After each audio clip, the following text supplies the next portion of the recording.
اگر گورے جنات کے گھر میں پڑتے نا کبھی ترقی کر ہی نہیں سکتے تھے وہ. جیسے ہم لوگ ہر وقت ہر چیز جن پہ ڈال دیتے ہیں نا. گھر میں چوری ہوئی, چور نظر نہیں آ رہا تو جنات ہیں. اس سے چور کو بڑا فائدہ ہوتا ہے.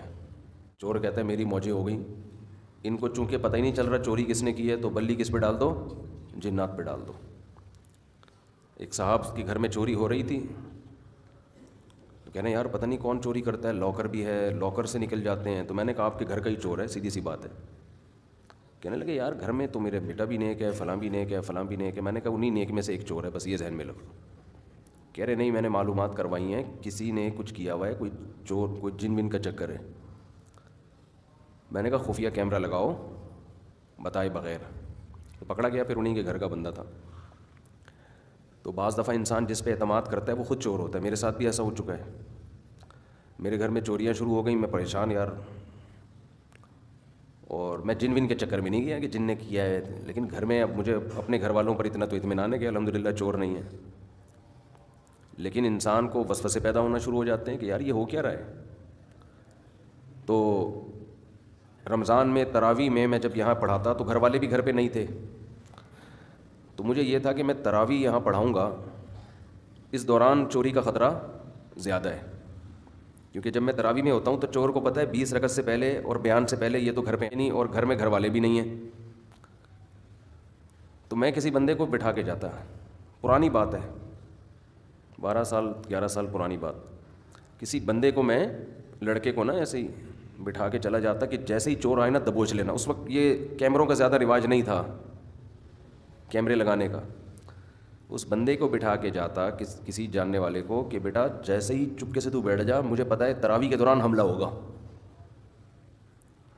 کوئی بھی نہیں آیا. بعد میں پتہ چلا جس کو بٹھا کے جاتا تھا وہ خود ہی چور تھا. بعد میں پکڑا گیا وہ. کیسے ہوشیاری کہ ڈبل چابیاں بنائی ہوئی تھیں, بائک کی ڈبل چابی. وہ پکڑا ایسے گیا کہ میرا ایک معمول تھا کہ میں بائک لے کے آتا تھا, پھر میں گھر جاتا تھا, میرا سونے کا معمول تھا. ایک دن دیکھا اس کو کہ اس کی ٹانگ پہ چوٹ آئی ہوئی ہے. بتا نہیں رہا کہ کیسے چوٹ لگی تجھے. پتہ چلا بائک کی بھی ایک چابی بنوائی ہوئی تھی اس نے. وہ چھپڑ میں لے کے گیا, کہیں ٹکرا گیا. وہاں سے سارے راز کے تجھے بائک چابی میرے پاس ہے, تو چلا کے لے کے کیسے چلا گیا اس کو. چور بہرحال بالآخر پکڑا جاتا ہے. یہ میں آپ کو طریقے بتا رہا ہوں, چوری کے بھی, چور کو پکڑنے کے بھی. اگر کوئی چور کو پکڑنا چاہتا ہے تو اس کا بھی میں یہ تجربہ آپ کو بتا رہا ہوں, اور اگر کوئی چور بننا چاہتا ہے تو اس کے لیے بھی بہترین طریقہ میں نے آپ کو بتا دیا.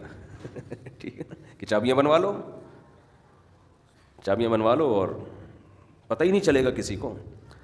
اور کسی روحانی عامل سے بھی رابطہ کر لو چوری کرنے کے ساتھ ساتھ.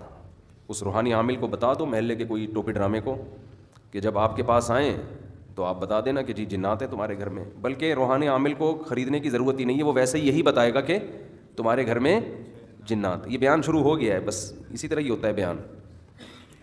تو روحانی عامل کو تو بتانے کی ضرورت ہے ہی نہیں, وہ تو بیٹھا ہی اس کام کے لیے, اس کی دکان اس سے چلتی ہے کہ تمہارے گھر میں جن ہے, تمہارے گھر میں چڑیل ہے, تمہارے گھر میں بھوت ہے, تمہارے گھر میں مسور کی دال رکھی ہوئی تھی تو یہ کر دیا تھا, تو وہ بیل کے پتوں پہ کسی نے جادو کیا. بیکار کیا بولے مسجد میں, پھر وہ گالیاں دینے کے علاوہ مزہ نہیں ہے اس میں.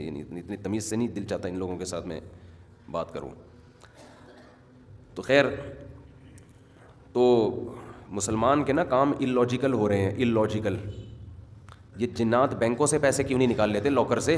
وہاں تو 0.001 یہ بھی لکھا ہوا ہوتا ہے